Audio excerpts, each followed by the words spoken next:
السلام عليكم الاخوان، ومرحبا بكم في فيديو جديد. واحد النصيحه على السريع، هذه رونو ميغان طروه، هذه فيه تقطعت ليها الكروه ديال الالتيرناتور ياك كما كتشوفوا هي جديده، ولكن ملي تقطعات ركبها مولاها في شي بلاصه وما كونطرولاش من جهه لاشين. دازت المده ماشي بزاف تقريبا باش ركبها، هو يولي يسمع واحد الصوت خايب في الموطور، بحال الا قلتي تقريبا تقدر تقول شي بيستون شي حاجه، المهم شي حاجه مهرسه داخل في الموطور.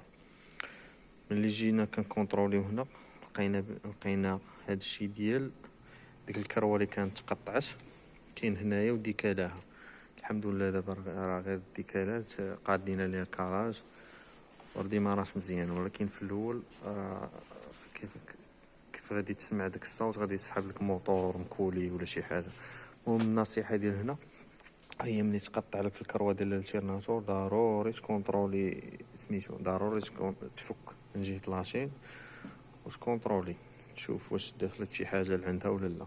مازال لقينا بزاف من بحال ما هادشي، ماشي غير هاد شويه هذا. ونصيحه اخرى، مثلا واخا تجيك شي طوموبيله فيها واحد الصوت كتقول انت راه شي حاجه هنايا مهرسه ولا هادي، فك بعدا وبدا بالساهله، كونطرولي الكروه ديال ديستريبيسيون الكالاج ديالها، بدا بالساهله عاد بالسير الصعيبه. والسلام عليكم ورحمه الله وبركاته.